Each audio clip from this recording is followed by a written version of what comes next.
«Sobrevive con esto», me gritó mi hijo mientras me empujaba hacia la puerta. En sus manos, 10 pesos arrugados y una manta vieja que había pertenecido a mi madre. 62 años tenía entonces, y después de criar a 5 hijos sola, trabajar en la fábrica textil por 30 años, y cuidar a mi esposo enfermo hasta su último suspiro, mi propio hijo me echaba de la casa que yo había pagado con mis propias manos. Pero déjame empezar desde el principio, porque esta historia no comenzó ese día, comenzó mucho antes, cuando Ricardo era apenas un niño de 8 años, y su padre murió en un accidente en la construcción. Me quedé sola con 5 hijos, Ricardo, el mayor. Después Rosa, Miguel, Carmen y el pequeño Joaquín. Rosa tenía 6 años, Joaquín apenas 2. No teníamos nada más que la casa donde vivíamos, que aún tenía hipoteca, y las manos que Dios me había dado para trabajar. Conseguí trabajo en la fábrica textil, La Moderna, cosiendo camisas desde las 5 de la mañana hasta las 8 de la noche. Los dedos se me llenaron de cicatrices de las agujas. La espalda se me torció de estar inclinada sobre las máquinas, pero nunca falté un solo día. Ni cuando tenía fiebre, ni cuando Rosa se enfermó de neumonía, ni cuando Miguel se rompió el brazo cayéndose del árbol del patio. Ricardo, como el mayor, tuvo que crecer demasiado rápido. A los 8 años ya cuidaba a sus hermanos, cocinaba frijoles cuando yo llegaba tarde, y mentía en la escuela cuando le preguntaban por qué tenía los zapatos rotos. Le dije que cuando fuera grande, la casa sería suya, que todo mi sacrificio era para él, para que tuviera algo propio en este mundo. Los años pasaron como un río lodoso. Rosa se casó a los 18 con un muchacho de Guadalajara, y se fue. Miguel murió en un accidente de moto a los 20 años. Carmen se hizo monja y vive en un convento en Puebla. El pequeño Joaquín emigró a Estados Unidos y no he sabido de él en 15 años. Solo quedamos Ricardo y yo. Cuando cumplió 25, trajo a casa a Carmen Estrada, una muchacha flaca y de ojos duros que desde el primer día me vio como si fuera un mueble viejo que estorbaba. Se casaron y se fueron a vivir a un apartamento pequeño, pero 2 años después regresaron. Ricardo había perdido su trabajo y no podían pagar la renta. «Es temporal, mamá», me dijo, «hasta que me acomode otra vez». Pero los meses se volvieron años, y los años se volvieron una década. Ricardo conseguía trabajo de vez en cuando, pero nunca duraba. Siempre había una excusa, que el patrón era injusto, que los compañeros le tenían envidia, que el trabajo estaba muy pesado. Carmen tuvo 3 hijos en esos años, y yo me convertí en la niñera gratuita, mientras ella se quedaba viendo telenovelas o se iba con sus amigas. La casa que había comprado con el sudor de mi frente se llenó de ruido, de pleitos, de exigencias. Carmen se quejaba de todo, que la cocina era muy pequeña, que el baño se tapaba, que los vecinos eran muy ruidosos, pero nunca se quejaba lo suficiente como para irse. «Tu mamá es muy anticuada», le decía a Ricardo cuando pensaba que yo no podía oírla. «No entiende que los tiempos han cambiado. Esta casa necesita remodelación, pero ella no quiere gastar dinero». Lo que Carmen no sabía era que yo no tenía dinero que gastar. Mi pensión de la fábrica era miserable. Apenas alcanzaba para la comida y los servicios. Pero ella veía mi casa, mi refrigerador lleno de comida, mis muebles viejos pero funcionales, y pensaba que yo tenía una fortuna escondida. Los últimos 5 años fueron los peores. Ricardo comenzó a beber más. Carmen se volvió más cruel. Los nietos me perdieron el respeto porque veían cómo sus padres me trataban. En mi propia casa me convertí en la sirvienta, la que cocinaba para todos, la que limpiaba los desastres de todos, la que nunca tenía voz ni voto en nada. «Mamá, ya estás muy vieja para andar de mandona», me decía Ricardo cuando yo protestaba por algo. «Carmen y yo mantenemos esta casa ahora». Pero eso era mentira. Yo seguía pagando los servicios con mi pensión. Yo seguía comprando la comida. Yo seguía siendo la dueña legal de la propiedad, aunque ellos actuaran como si fuera suya. El problema empeoró cuando Ricardo perdió su último trabajo, el de la construcción. Llevaba 6 meses sin trabajar, bebiendo desde temprano, durmiendo hasta las 2 de la tarde. Carmen había dejado de disimular su desprecio hacia mí. «Esta situación no puede seguir así», le decía a Ricardo todas las noches. «Somos 5 personas viviendo en una casa para 3. Tus hijos necesitan espacio para crecer. ¿Y qué quieres que haga? Es hora de que tu mamá se vaya. Ya cumplió su papel. Ya nos crió, ya nos dio techo. Ahora es nuestro turno de ser felices. Pero es mi mamá, Carmen. Y estos son tus hijos. ¿Qué es más importante, el pasado o el futuro? Yo escuchaba estas conversaciones desde mi cuarto, acostada en la cama donde había dormido con mi esposo por 20 años, donde había parido a mis 5 hijos, donde había llorado 1000 noches de soledad y preocupación. Sabía que se acercaba el final, pero no podía imaginar que sería tan brutal. El día que me echaron fue un viernes. Ricardo había estado bebiendo desde la mañana. Carmen había salido con los niños a casa de su madre. Cuando regresó por la tarde, traía una maleta pequeña. ¿Vas de viaje?, le pregunté. No, tú te vas de viaje, me contestó. Definitivo. Ricardo salió de la cocina, tambaleándose. Tenía los ojos rojos y la respiración pesada. Mamá, me dijo, ya hablamos Carmen y yo. Es hora de que busques tu propio lugar. ¿Mi propio lugar? Ricardo, esta es mi casa. Era tu casa. Ahora es mi casa. Soy el hombre de la familia. El hombre de la familia no echa a su madre a la calle. Carmen se rió, una risa fea y metálica. No la estamos echando a la calle, Esperanza. Le estamos dando la oportunidad de ser independiente. Ya está grande, ya puede cuidarse sola. ¿Con qué dinero? Con mi pensión de 3,000 pesos. Ese es tu problema, me dijo Carmen. Nosotros ya tenemos suficientes problemas. Ricardo se acercó al cajón de la cocina y sacó un billete de 10 pesos. Lo puso sobre la mesa junto con la manta vieja de mi madre que estaba doblada en el sillón. Sobrevive con esto, me dijo. En ese momento, algo se rompió dentro de mí. No fue solo mi corazón, fue algo más profundo, más fundamental. Fue la confianza en que el mundo tenía algún sentido, en que el sacrificio tenía algún valor, en que el amor de una madre significaba algo. Ricardo, le dije, y mi voz sonó extraña, como si viniera de muy lejos. ¿Estás seguro de esto? Estoy seguro. Carmen, estoy segura. Tomé los 10 pesos y la manta. Caminé hacia la puerta de mi casa, esa puerta que había pintado decenas de veces, que había abierto para recibir a mis hijos cuando volvían de la escuela, que había cerrado con llave cada noche durante 40 años para proteger a mi familia. Mañana vengo por mis cosas, les dije. No hay prisa, me contestó Carmen. Puedes venir cuando quieras. Salí y cerré la puerta detrás de mí. Era marzo, y el viento de la tarde era frío y cortante. Caminé hasta la esquina, me volteé a ver mi casa una vez más, y entonces me eché a llorar como no había llorado desde la muerte de mi esposo. Pero las lágrimas no duraron mucho. El frío y el hambre son maestros duros, que no te dejan tiempo para la autocompasión. Caminé hasta la plaza del centro, donde había visto a gente sin hogar acampando en las bancas. No sabía qué más hacer. Nunca en mi vida había estado en la calle. Nunca me había faltado un techo sobre la cabeza. La primera noche fue la más larga de mi vida. La banca de cemento era dura y fría. La manta no era suficiente para protegerme del viento, y cada ruido me despertaba asustada. Pensé en volver, en tocar la puerta de mi casa y pedirles perdón, prometerles que sería más obediente, más invisible. Pero algo me detuvo. Quizás era orgullo, quizás era dignidad, o quizás era simple terquedad. Pero no regresé. El segundo día conseguí un pedazo de pan en el mercado. Una señora que vendía verduras me vio rebuscando en la basura y me dio una tortilla con frijoles. Para que no pase hambre, abuelita, me dijo. La palabra abuelita me dolió más que el hambre. Así me veía el mundo ahora, como una abuelita abandonada digna de lástima. El tercer día conocí a don Eusebio. Era un hombre de unos 70 años, flaco como un alambre, con el pelo completamente blanco y las manos llenas de callos. Llevaba 3 años viviendo en las calles después de que un banco le quitara su casa por no poder pagar la hipoteca cuando se enfermó de diabetes. ¿Primera vez en la calle?, me preguntó mientras compartía conmigo un pedazo de pollo que había conseguido en un restaurante. Espero que sea la única, le contesté. Todos decimos lo mismo al principio, me dijo, pero no con crueldad. Pero déjame enseñarte algo, señora. ¿Cómo se llama? Esperanza. Qué nombre tan apropiado. Déjame enseñarte algo, Esperanza. La calle no es el final. Es solo otro comienzo, aunque uno muy difícil.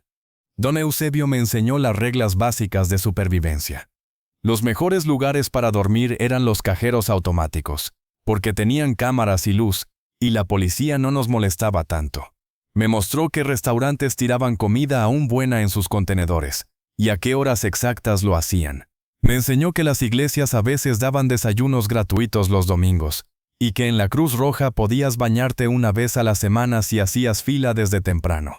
La dignidad, me decía, no se pierde por buscar comida en la basura, se pierde cuando dejas de luchar. También me presentó a la comunidad invisible de las calles. Había una red de personas que se cuidaban unas a otras. María, que vendía chicles en el semáforo, y siempre compartía algo de lo que ganaba. Joaquín, el limpiaparabrisas, que nos avisaba cuando la policía andaba moviendo a la gente. Tomás, que había perdido una pierna en un accidente y se ganaba la vida pidiendo limosna, pero que tenía una memoria extraordinaria para recordar los horarios de todos los comedores comunitarios. Y doña Carmen, que había perdido la razón, pero que tenía un instinto infalible para encontrar refugios secos cuando llovía. Éramos como una familia disfuncional, unidos por la necesidad y la supervivencia. Nos cuidábamos unos a otros porque nadie más lo haría. Las semanas pasaron lentas y duras. Mis manos se llenaron de grietas por el frío. Perdí peso hasta quedar en los huesos, y desarrollé una tos seca que no me dejaba dormir. Pero también algo extraño empezó a suceder. Por primera vez en años, nadie me gritaba, nadie me exigía nada, nadie me trataba como si fuera un estorbo. En la calle, paradójicamente, encontré una libertad que no había tenido en mi propia casa. Después de 2 semanas, mientras contaba mis 10 pesos por centésima vez, porque los había guardado cuidadosamente, usándolos solo para lo más esencial, se me ocurrió la idea que cambiaría todo. Don Eusebio me había contado que muchas de las casas abandonadas del centro pertenecían a personas que habían emigrado o muerto, y que el municipio las vendía por cantidades ridículas para recuperar los impuestos atrasados. ¿Y si comprara una casa?, le dije una noche mientras nos refugiábamos de la lluvia bajo el puente. Se rió tanto que pensé que se iba a ahogar. Esperanza, tienes 10 pesos. Las casas cuestan miles. Pero tú dijiste que algunas se venden baratas. Baratas, sí, pero no gratis. Pero la idea no me abandonó. Al día siguiente, fui a las oficinas del catastro municipal. La empleada, una mujer joven con cara de pocos amigos, me miró de arriba abajo con desprecio evidente. ¿En qué la puedo ayudar?, me preguntó, claramente molesta por mi apariencia desaliñada. Quiero información sobre propiedades en venta por impuestos atrasados, le dije con la mayor dignidad que pude reunir. Me dio una lista fotocopiada sin muchas ganas, como si me estuviera haciendo un favor enorme. Había docenas de propiedades, algunas por cantidades que efectivamente eran ridículas para el valor real. 500 pesos, 800 pesos, algunas incluso por 200 pesos. Pero yo solo tenía 10. Fue Joaquín, el limpiaparabrisas, quien me contó sobre las subastas. Cada mes, el municipio subastaba las propiedades que nadie había reclamado después de las ventas por impuestos atrasados. A veces, me dijo, no va nadie porque las casas están muy jodidas o en lugares muy feos, y entonces las dan por el precio mínimo. ¿Cuál es el precio mínimo? 10 pesos. Mi corazón se aceleró. Era exactamente lo que tenía. La subasta era el siguiente martes. Eso me daba una semana para prepararme. ¿Pero prepararme para qué? Solo tenía 10 pesos, una manta, y la ropa que llevaba puesta, que ya empezaba a oler mal a pesar de lavarla en la fuente de la plaza. Don Eusebio me ayudó a investigar. Fuimos a la biblioteca municipal, donde las computadoras eran gratis durante 1 hora al día si hacías fila desde temprano. Entre los dos, navegamos por los registros públicos y encontramos varias propiedades que podrían llegar a subasta por el precio mínimo. Una en particular llamó mi atención. Una casa de 2 habitaciones en la calle Hidalgo 2437, en la colonia Centro. Había estado abandonada desde hacía 5 años, después de que muriera su dueño sin herederos conocidos.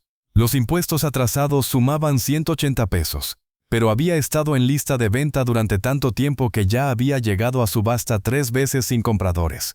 Caminamos hasta allá esa misma tarde para verla. No era gran cosa, hay que ser honesta. La fachada estaba descascarada, con grafitis en las paredes, tenía varios vidrios rotos, y claramente llevaba años sin habitarse. Había basura acumulada en la entrada, y el jardín era un pastizal seco lleno de hierba mala. Pero tenía algo que me enamoró inmediatamente.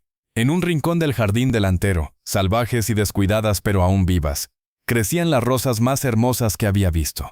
Alguien, hace mucho tiempo, las había plantado con amor, y habían sobrevivido al abandono, creciendo como podían, alimentándose de la poca agua que les daba la lluvia. Está en muy mal estado, observó don Eusebio. Pero tiene huesos buenos, le respondí. Y mira, las rosas siguen vivas. Si ellas pudieron sobrevivir solas, yo también puedo. Nos las arreglamos para entrar por una ventana trasera que tenía el vidrio completamente roto. El interior era desolador. Paredes con humedad y hongos, pisos de cemento agrietados, sin instalaciones eléctricas funcionando, y un olor a encierro que se te metía en la garganta. Había excrementos de animales por todos lados, y en algunas paredes crecía musgo. Pero la estructura se veía sólida. Las vigas del techo estaban bien, las paredes no tenían grietas grandes, y aunque necesitaba trabajo, no parecía estar en peligro de colapso. En la habitación principal encontré algo que me hizo llorar. Una fotografía vieja, amarillenta y rota, abandonada en el suelo. Era de una familia, papá, mamá y 3 niños pequeños. Todos sonriendo frente a esa misma casa, pero cuando aún tenía pintura fresca, jardín cuidado y cortinas limpias en las ventanas. Aquí fueron felices, le dije a don Eusebio mientras sostenía la fotografía con cuidado. Aquí hubo amor, puedo sentirlo. También hubo abandono, me contestó. Como nosotros. Pero las rosas siguen vivas, insistí. Eso significa que este lugar puede volver a florecer. Los siguientes días pasé horas caminando alrededor de la casa, imaginándome viviendo ahí. Me inventaba rutinas. ¿Dónde pondría mi cama? ¿Cómo arreglaría la cocina? ¿Qué haría con el jardín? Era un juego peligroso, porque cada vez me ilusionaba más con algo que probablemente no conseguiría. ¿Y si va alguien con más dinero? Le pregunté a don Eusebio. Entonces no era para ti, me contestó. Pero si era para ti, nadie más la va a querer. El lunes por la noche no pude dormir. Me quedé despierta en la banca, viendo las estrellas, sosteniendo mis 10 pesos como si fueran lo más valioso del mundo. En cierto modo lo eran. Eran mi única oportunidad de tener un techo propio otra vez, de no ser una carga para nadie, de recuperar algo de dignidad. El martes llegué a las oficinas municipales a las 6 de la mañana, aunque la subasta no empezaba hasta las 10. Quería estar segura de conseguir lugar y de no perderme nada. Llevaba mi manta doblada cuidadosamente bajo el brazo, mi ropa lo más limpia que había podido dejarla lavándola en la fuente de la plaza, y mis 10 pesos bien guardados en el bolsillo interior de mi suéter. Don Eusebio llegó poco después, junto con María, Joaquín, Tomás y hasta doña Carmen, que ese día parecía tener uno de sus momentos lúcidos. Habían venido a darme apoyo moral. «Vinimos a darte suerte», me dijo María, y me abrazó. Era la primera vez en semanas que alguien me abrazaba con cariño. El funcionario encargado de la subasta era un hombre mayor, de bigote blanco y lentes gruesos, que parecía más interesado en terminar rápido que en hacer buenas ventas. Cuando comenzó, había quizás 15 personas en la sala, la mayoría hombres de traje que claramente eran inversionistas o especuladores. Empezó con las propiedades más caras. Una casa en Las Lomas se vendió por 50,000 pesos, un terreno comercial en el centro por 30,000, un edificio de apartamentos por 80,000, un edificio de apartamentos por 80,000. Gradualmente, conforme las propiedades se volvían más baratas y menos atractivas, la gente se fue yendo. Para cuando llegamos a las propiedades de menos de 1,000 pesos, solo quedábamos 6 personas en la sala. Yo, 2 hombres que parecían interesados en terrenos específicos, una mujer mayor que tomaba notas de todo, y una pareja joven que susurraba entre ellos. Mi corazón latía tan fuerte que pensé que todos podrían escucharlo cuando el funcionario anunció. Propiedad en Hidalgo 247. Colonia Centro. Casa de 2 habitaciones. 120 metros cuadrados de terreno. Impuestos atrasados por 180 pesos. La propiedad ha estado en subasta 3 veces previas sin compradores. Se abre la subasta en el precio mínimo de 10 pesos. Levante la mano antes de que terminara de hablar, temblando tanto que apenas podía controlar el movimiento. 10 pesos por la señora del fondo, anunció el funcionario. ¿Alguien da más? Silencio total en la sala. 15 pesos. Más silencio. Los otros asistentes ni siquiera voltearon a ver. Era obvio que una casa en tan mal estado en esa zona no les interesaba para nada. ¿Alguna otra oferta por esta propiedad? Nada. El funcionario esperó el tiempo reglamentario, mirando alrededor de la sala con aburrimiento. Una vez, 2 veces, ¿hay alguna oferta superior a 10 pesos? El silencio era ensordecedor. Vendida por 10 pesos a la señora del fondo. No podía creerlo. Cuando me acerqué al escritorio del funcionario, las piernas me temblaban tanto que pensé que me iba a desmayar. ¿Tiene los 10 pesos? Me preguntó, sin particular interés. Saqué los billetes arrugados de mi bolsillo. Los había contado tantas veces que ya los conocía de memoria. Un billete de 5 pesos, otro de 2 pesos y 3 monedas de 1 peso. Él los contó, los alisó y me extendió un recibo oficial. Felicidades, señora. La propiedad es suya. Tendrá que ir al registro público para hacer el cambio de nombre, pero con este recibo ya puede tomar posesión legal. Don Eusebio, María, Joaquín, Tomás y doña Carmen me rodearon en la calle. Todos estaban llorando, y yo también. Lo lograste, Esperanza, me decía don Eusebio abrazándome. Lo lograste de verdad. Pero mientras caminábamos hacia Hidalgo 247, yo sabía que la parte fácil había terminado. Comprar la casa me había costado 10 pesos. Convertirla en habitable me iba a costar mucho más. Y no tenía ni un centavo. La primera noche en mi casa dormí en el suelo del cuarto principal, envuelta en mi manta. Pero era M y suelo, y M y manta en M y casa. No había dormido tan profundo en semanas, a pesar de la dureza del cemento y el frío que se colaba por las ventanas rotas. Los siguientes días fueron una lucha constante contra la realidad. Sin dinero para reparaciones, sin herramientas, sin electricidad ni agua corriente. Cada pequeña mejora requería una creatividad desesperada. Don Eusebio prácticamente se mudó conmigo desde el primer día. Solo para ayudar, decía. Pero yo sabía que él también necesitaba un refugio más estable que la calle. María venía todas las tardes después de vender sus chicles, trayendo lo poco que podía. Un pedazo de jabón que había encontrado. Una escoba vieja que alguien había tirado, trapos para limpiar. Joaquín, el limpiaparabrisas, nos conseguía agua en cubetas desde la fuente pública más cercana. Tomás, a pesar de su pierna artificial, era extraordinariamente hábil con las manos y nos ayudaba a reparar lo que se podía reparar sin dinero. Doña Carmen, en sus días buenos, nos traía flores silvestres del parque y se sentaba a hablar con las rosas del jardín como si fueran viejas amigas. Ahora somos familia, me dijo don Eusebio una tarde. Y las familias se cuidan. Era cierto. Esta familia extraña y rota me cuidaba mejor que la familia que había criado con mi propia sangre. La comunidad del barrio al principio nos veía con una mezcla de curiosidad y desconfianza. Una anciana sin familia aparente, viviendo en una casa abandonada con un grupo de indigentes, no inspiraba mucha confianza. Los niños nos gritaban cosas al pasar, y algunas madres cruzaban la calle para evitarnos. Pero gradualmente, conforme nos vieron trabajando día tras día para mejorar la propiedad, conforme vieron que no causábamos problemas, y que incluso limpiábamos la basura que se acumulaba en la cuadra, las actitudes comenzaron a cambiar. Doña Rosa, que vivía en la casa de al lado, fue la primera en acercarse. ¿Necesita ayuda?, me preguntó una tarde mientras yo trataba de arreglar la puerta principal con las herramientas improvisadas que habíamos conseguido. Siempre necesito ayuda, le respondí honestamente. Me prestó herramientas de verdad. Su esposo, don Antonio, vino a revisar las instalaciones eléctricas. No están tan mal, me dijo después de una inspección cuidadosa. Con un poco de trabajo y algunos materiales, se pueden arreglar. Yo le ayudo si consigue los cables. ¿Cuánto cuestan los cables? Unos 200 pesos, más o menos. 200 pesos. Una fortuna para mí. Pero don Antonio no sabía que yo no tenía ni un centavo. Fue María quien tuvo la idea de pedir donaciones. En el semáforo veo mucha gente rica en sus carros, me dijo. A lo mejor si les explicas tu situación, algunos te ayudan.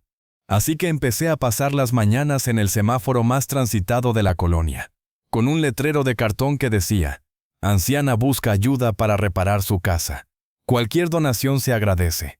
Dios se lo pague. Fue humillante. Después de trabajar toda mi vida, Después de haber sido una mujer independiente, tener que pedir limosna en la calle era una de las cosas más difíciles que había hecho. Mucha gente me ignoraba completamente, otros me veían con lástima o desprecio, y algunos hasta me gritaban que me pusiera a trabajar en lugar de pedir. Pero también hubo ángeles. Una señora que pasaba todos los días camino a su trabajo empezó a darme 5 pesos diarios. Un joven en motocicleta me daba 10 pesos cada viernes cuando cobraba. Una familia completa se detuvo una vez y me dio 50 pesos, además de una bolsa con comida. «Que Dios la bendiga, señora», me dijo la madre. «Esperamos que pronto esté mejor». Poco a poco, peso por peso, fui juntando dinero. Primero para los cables eléctricos, después para arreglar las tuberías de agua, después para vidrios para las ventanas. Don Antonio cumplió su palabra y me ayudó con las instalaciones. Otros vecinos empezaron a contribuir con materiales sobrantes o trabajo. Don Raúl, que tenía una ferretería pequeña, me empezó a dar materiales a precio de costo.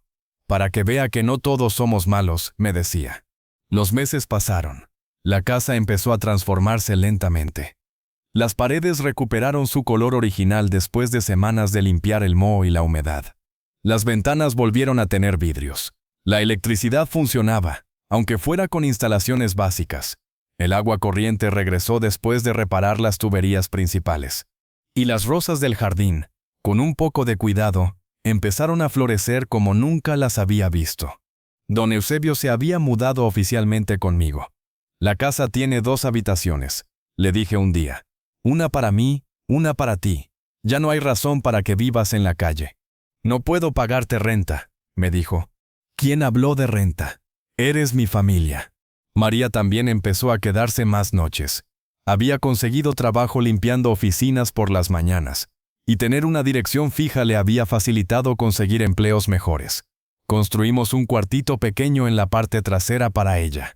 Joaquín seguía trabajando como limpiaparabrisas, pero ahora tenía una dirección donde recibir correspondencia y donde guardar sus pocas pertenencias. Tomás encontró trabajo haciendo reparaciones menores para los vecinos, usando su habilidad manual. Hasta doña Carmen, en sus días lúcidos, ayudaba cuidando el jardín y manteniendo la casa limpia. Nos habíamos convertido en una familia verdadera, funcional, que se cuidaba mutuamente. Después de 8 meses, viviendo en Hidalgo 2047, cuando la casa ya estaba en condiciones habitables y nosotros habíamos encontrado una rutina de vida estable, recibí una visita inesperada. Era un sábado por la mañana. Yo estaba en el jardín, regando las rosas que ahora crecían exuberantes y hermosas, cuando escuché que tocaban a la puerta. Abrí y encontré a mi hijo Ricardo parado en el umbral. Había cambiado mucho en esos meses. Había engordado considerablemente, tenía la cara hinchada del alcohol, ojeras profundas, y se veía mucho mayor que sus 42 años. La ropa le colgaba sucia y arrugada, y olía a cerveza rancia y cigarrillos. «Mamá», me dijo, sin poder mirarme a los ojos, «vine a buscarte». «Ah, sí, ¿y para qué?» «Para llevarte a casa». Me quedé callada un momento, observándolo. Detrás de mí, don Eusebio apareció en la puerta. Había estado preparando café en la cocina. «¿Todo bien, Esperanza?», me preguntó, claramente percibiendo la tensión. «Todo bien, Eusebio». Ricardo se estaba yendo. Le respondí sin quitar los ojos de mi hijo. «No, mamá, vine a hablar contigo, en serio». «¿A hablar? Muy bien, habla». Ricardo miró alrededor, viendo la casa que había sido su hogar durante tantos años, pero que ahora se veía completamente diferente. Las paredes estaban limpias y pintadas. Las ventanas tenían cortinas nuevas que María había cosido. El jardín estaba cuidado y lleno de flores. Era evidente que no era la misma casa abandonada que él recordaba. Se ve bien», admitió a regañadientes. «Gracias. Mamá, necesito que regreses a casa conmigo». «Ya estoy en casa, Ricardo». «Esta no es tu casa de verdad, mamá. Tu casa de verdad está conmigo, con tu familia». «¿Mi familia?». La palabra me salió con una risa amarga. «¿Te refieres a la familia que me echó a la calle con 10 pesos? Mamá, yo». «¿Tú qué, Ricardo? ¿Estabas borracho? ¿No era en serio? ¿Carmen te obligó? Dime, ¿cuál es tu excusa?». Se quedó callado, moviendo los pies nerviosamente. «¿Dónde está Carmen?», Le pregunté. Se fue. ¿Se fue? Hace un mes. Se cansó de que no encontrara trabajo. Se llevó a los niños y se fue con un primo suyo a Guadalajara. Sentí una punzada de dolor por mis nietos, pero no por Ricardo. Los niños no tenían la culpa de tener padres tan irresponsables. ¿Y ahora qué quieres? ¿Que regrese a cuidarte como cuando eras niño? No es eso, mamá. Es que la casa está muy sola sin ti, muy silenciosa. Y yo he estado pensando mucho. ¿Pensando en qué? En lo que te hicimos, en lo mal que te tratamos. Por un momento, pensé que finalmente iba a escuchar una disculpa sincera de mi hijo, que iba a reconocer el daño que me había hecho, que iba a pedirme perdón de verdad. Pero entonces siguió hablando. Pero mamá, tienes que entender que Carmen me presionaba mucho. Ella me decía que mientras tú estuvieras ahí, yo nunca iba a ser el verdadero jefe de la casa, que mis hijos no me iban a respetar porque te veían a ti como la autoridad. Ahí estaba, la excusa, la manera de echarle la culpa a alguien más. ¿Y tú qué pensabas, Ricardo? Yo pensaba que era temporal, que ibas a conseguir un lugar pequeño, un cuartito, y que nos podríamos ver los fines de semana. ¿Con qué dinero iba a conseguir un lugar? Pensé que tenías ahorros, que habías guardado dinero de todos esos años trabajando. ¿Qué ahorros, Ricardo? Todo mi dinero se iba en mantener la casa, en darles de comer a ustedes, en pagar los servicios. ¿De dónde iba a sacar ahorros? No sé, mamá. No pensé bien las cosas. No pensaste. Y ahora que te quedaste solo, ahora que Carmen se fue y te quitó a los niños, ahora vienes a buscarme. No porque me extrañes, no porque te des cuenta de que me necesitas. Vienes porque no sabes cómo cuidarte solo. No es cierto, mamá. ¿No? Mírate, Ricardo. ¿Cuándo fue la última vez que te bañaste? ¿Cuándo fue la última vez que lavaste esa ropa? ¿Has comido algo que no sea cerveza en los últimos días? Se quedó callado otra vez. ¿Sabes qué descubrí viviendo en la calle, Ricardo? Descubrí que hay gente que no tiene nada, absolutamente nada, pero que es capaz de compartir lo poco que tiene con un extraño. Gente que te cuida sin esperar nada a cambio. Gente que te respeta aunque no tengas ni dónde caerte muerto. Mamá. Y también descubrí que hay gente que lo tiene todo, que vive en casas cómodas, que come caliente todos los días, pero que es capaz de echar a la calle a la persona que más los ha amado en el mundo. No fue así, mamá. ¿No? Entonces, ¿cómo fue? Ricardo se quedó callado. No tenía respuesta porque sabía que yo tenía razón. ¿Sabes qué más descubrí? Continué. Descubrí que soy más fuerte de lo que pensaba, que puedo sobrevivir sola, que puedo ser feliz sin depender de la gratitud de hijos malagradecidos. Mamá, por favor. Y descubrí que la verdadera familia no es la que comparte tu sangre, es la que comparte tu vida, tu mesa, tus problemas, la que está contigo en los momentos difíciles, no solo cuando les conviene. Don Eusebio se acercó desde atrás y puso una mano suave en mi hombro. ¿Quieres que me vaya?, me preguntó discretamente. No, Eusebio, quédate.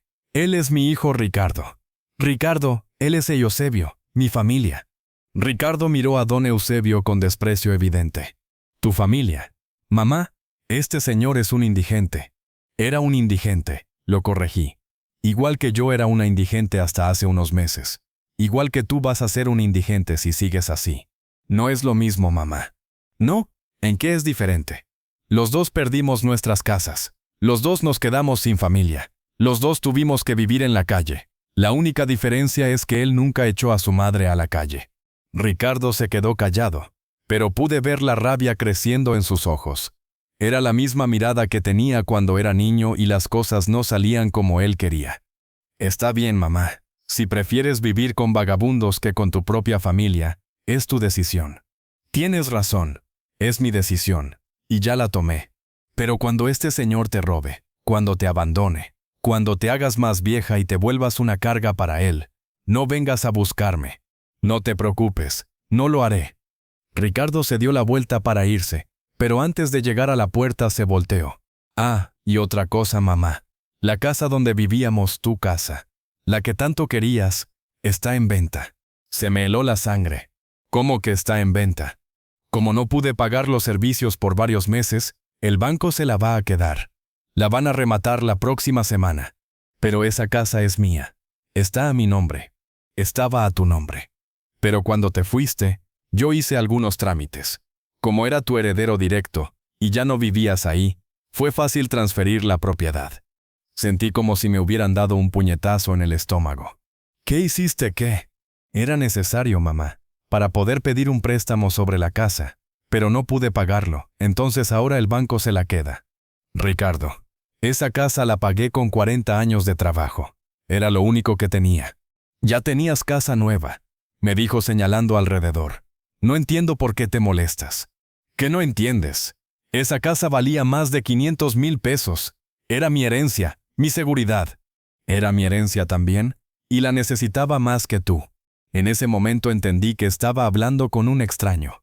El niño al que había criado, al que había amado, al que había sacrificado todo, había desaparecido completamente. En su lugar había un hombre egoísta, cruel, que no sentía ni el más mínimo remordimiento por lo que había hecho. Vete, le dije. ¿Qué? Que te vayas. Ahora. Y no vuelvas jamás. Mamá, que te vayas. Grité tan fuerte que varios vecinos salieron a ver qué pasaba. Ricardo me miró una vez más, con algo que podría haber sido sorpresa o miedo, y después se fue caminando rápido por la calle. Me quedé parada en la puerta, temblando de rabia y dolor, hasta que don Eusebio me abrazó. Tranquila, Esperanza, ya se fue. Me robó la casa. Eusebio. Me robó 40 años de trabajo. No te robó nada que importara de verdad. ¿Cómo puedes decir eso? Era una fortuna. ¿Y de qué te hubiera servido esa fortuna si tenías que vivir con gente que te odiaba? ¿De qué te hubiera servido una casa grande si no eras bienvenida en ella? Tenía razón, pero aún así me dolía. No por el dinero, sino por la traición. Mi propio hijo no solo me había echado de casa, sino que me había robado todo lo que tenía. Esa noche no pude dormir. Me quedé despierta pensando en la injusticia, en la crueldad, en lo fácil que había sido para Ricardo destruir toda una vida de trabajo con algunos papeles y mentiras. Pero al día siguiente, cuando salí al jardín y vi las rosas floreciendo, cuando don Eusebio me preparó café sin que se lo pidiera, cuando María llegó del trabajo y me contó sobre su día, me di cuenta de algo importante. Yo era más rica ahora, viviendo en una casa pequeña con gente que me amaba de verdad, que cuando vivía en una casa grande con gente que me veía como un estorbo. Las siguientes semanas siguieron su curso normal. Trabajé en el jardín. Ayudé a los vecinos que necesitaban algo. Seguí pidiendo algunas monedas en el semáforo cuando hacía falta dinero para reparaciones. La vida era sencilla pero digna. Fue don Antonio, el vecino, quien me trajo la noticia 3 semanas después. Esperanza. ¿Sabía que su casa antigua se vendió? ¿Se vendió? Pensé que el banco se la iba a quedar. No. Al final sí hubo comprador. Un desarrollador que quiere tumbar toda la cuadra para hacer un centro comercial. ¿Cuánto pagaron? 800,000 pesos, según escuché. 800,000 pesos. Mi hijo había perdido una fortuna por su irresponsabilidad y su alcohol. ¿Y Ricardo? No sé qué habrá pasado con él, pero la casa ya está vacía. Los nuevos dueños pusieron una cerca alrededor. Esa noche, después de que todos se fueron a dormir, salí al jardín a pensar. 800,000 pesos que habían sido míos, que deberían haber sido mi seguridad para la vejez, que se habían perdido por la traición de mi propio hijo. Pero mientras estaba ahí, sentada bajo las estrellas, rodeada del perfume de mis rosas, en mi casa que había comprado con mi dinero, aunque fueran solo 10 pesos, me di cuenta de algo.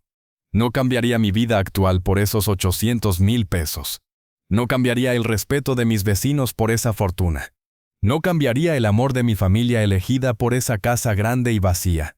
No cambiaría mi dignidad reconstruida por esa traición sin resolver. Un año después del día que me echaron a la calle, organicé una fiesta en mi jardín. Invité a todos los vecinos, a toda mi familia de la calle, a todas las personas que me habían ayudado en el camino. Doña Rosa trajo tamales. Don Antonio instaló luces de colores. María decoró con flores. Don Eusebio tocó la guitarra que había conseguido en una tienda de segunda mano. Joaquín y Tomás contaron historias que nos hicieron reír hasta llorar. Hasta doña Carmen, en uno de sus días buenos, cantó canciones de cuando era joven. Era una fiesta modesta, en una casa pequeña, con gente que no tenía mucho dinero. Pero era la celebración más feliz de mi vida, porque estaba celebrando algo que el dinero no puede comprar, la libertad de ser yo misma, rodeada de gente que me amaba exactamente como era. 2 años después, recibí otra visita inesperada. Era una mujer joven, elegantemente vestida, que llegó en un auto caro. Al principio pensé que se había equivocado de dirección. ¿Es usted Esperanza Morales?, me preguntó. Sí, soy yo. Mi nombre es licenciada Patricia Hernández. Vengo del despacho de abogados Hernández y Asociados. Tengo noticias sobre una herencia. Se me heló la sangre. Lo primero que pensé fue que algo le había pasado a uno de mis otros hijos. ¿Una herencia? Su hijo Ricardo Morales falleció hace 3 meses en un accidente automovilístico. Según nuestros registros, usted es su única heredera legal. Sentí como si el mundo se detuviera. Ricardo había muerto. Mi hijo, a pesar de todo lo que había pasado entre nosotros, había muerto. ¿Cómo fue?, logré preguntar. Conducía bajo los efectos del alcohol. Chocó contra un poste. Murió instantáneamente. Era exactamente el final que yo había temido para él durante años. El alcohol finalmente se lo había llevado. ¿Y por qué vienen conmigo? Yo no tengo nada que ver con Ricardo desde hace años, porque legalmente, usted sigue siendo su madre y única heredera.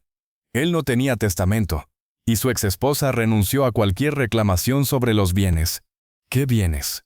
Ricardo no tenía nada. Bueno, eso es lo interesante. Resulta que después de la venta de la casa que anteriormente le pertenecía a usted, Ricardo invirtió parte del dinero en un terreno en las afueras de la ciudad. Ese terreno acaba de ser expropiado por el gobierno para construir el nuevo aeropuerto. ¿Y eso qué significa? Significa que la indemnización por la expropiación es de 2.400.000 pesos, y ese dinero le corresponde a usted. Me quedé callada durante varios minutos, tratando de procesar la información.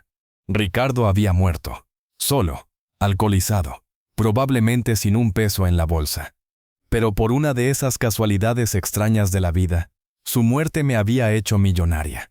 ¿Qué tengo que hacer para reclamar esa herencia?, le pregunté finalmente. Solo firmar algunos papeles. Podemos hacerlo ahora mismo si quiere. Déjeme pensarlo. Por supuesto. Aquí tiene mi tarjeta. Puede llamarme cuando se decida. Después de que se fue, me quedé sentada en mi jardín durante horas, pensando. 2.400.000 pesos. Era más dinero del que había visto en toda mi vida. Era suficiente para comprar una casa grande, para viajar, para no preocuparme nunca más por el dinero. Era la venganza perfecta contra un hijo que me había traicionado y robado. Pero también era dinero manchado de sangre, dinero que venía de la muerte de mi hijo, sin importar lo malo que hubiera sido conmigo. Esa noche hablé con don Eusebio sobre la decisión que tenía que tomar. ¿Qué harías tú?, le pregunté. No sé, Esperanza, es mucho dinero. Pero ¿para qué lo quiero? Aquí tengo todo lo que necesito. Podrías ayudar a mucha gente con ese dinero. Tenía razón. Pensé en toda la gente que había conocido en la calle, en todas las familias del barrio que luchaban para salir adelante, en todas las mujeres como yo que habían sido abandonadas por sus familias. Al día siguiente llamé a la licenciada. Quiero reclamar la herencia, le dije, pero con condiciones. ¿Qué tipo de condiciones? Quiero que se haga un fideicomiso. Quiero que el dinero se use para comprar casas abandonadas, repararlas y dárselas a mujeres mayores que han sido abandonadas por sus familias. Eso se puede hacer. Y quiero que la administración del fideicomiso sea responsabilidad de personas que han vivido en la calle. Gente que entiende lo que significa no tener nada. También se puede arreglar. Y quiero que se llame Fundación 10 pesos, para recordar que no importa cuán poco tengas, siempre puedes empezar de nuevo. 2 meses después, cuando todos los papeles estuvieron listos, organizamos otra fiesta en mi jardín. Pero esta vez no era solo para celebrar. Era para anunciar que don Eusebio sería el director de la nueva fundación, que María sería la coordinadora de servicios sociales, que Joaquín sería el encargado de mantenimiento, y que Tomás sería el supervisor de reparaciones. ¿Y usted qué va a hacer?, me preguntó doña Rosa. Yo voy a seguir viviendo aquí, en mi casa de 10 pesos, cuidando mis rosas y ayudando a otras mujeres a encontrar las suyas. En los siguientes 3 años, la Fundación 10 pesos rescató y reparó 47 casas abandonadas. Cada una se la dimos a una mujer mayor, que había sido abandonada por su familia, junto con capacitación para que pudiera mantenerse y apoyo psicológico para que pudiera sanar. Algunas de estas mujeres habían sido echadas de sus casas por hijos ingratos, como yo. Otras habían perdido todo en divorcios crueles. Algunas habían sido víctimas de violencia doméstica. Todas tenían una historia diferente, pero todas compartían la misma necesidad, un lugar propio donde pudieran reconstruir su dignidad. Y todas empezaron, de alguna manera, con sus propios 10 pesos. Hoy, a mis 78 años, cuando la gente me pregunta si me arrepiento de haber rechazado la vida cómoda que podría haber tenido con esos 2 millones de pesos, les respondo que no, porque aprendí que la verdadera riqueza no se cuenta en pesos. Se cuenta en las mañanas cuando despiertas en tu propia casa, rodeada de gente que te ama. Se cuenta en las tardes cuando tus rosas florecen porque las has cuidado con paciencia. Se cuenta en las noches cuando puedes dormir tranquila porque sabes que eres exactamente quien quieres ser. Y se cuenta, sobre todo, en saber que cuando tu propio hijo te tiró a la calle esperando que te rindieras y murieras de tristeza, tú tomaste esos 10 pesos que te dio como insulto y los convertiste en la llave de una vida más rica y plena de lo que él jamás podría haber imaginado. Esa es mi venganza. No la muerte de Ricardo, no la herencia millonaria, no la satisfacción cruel de saber que él murió solo y alcoholizado. Mi venganza es haber sobrevivido, haber prosperado, haber encontrado una felicidad que él nunca logró destruir. Mi venganza es que cada vez que alguien me pregunta cómo logré salir adelante después de que mi familia me abandonara, yo sonrío y les digo, sobreviví con 10 pesos, y después florecí.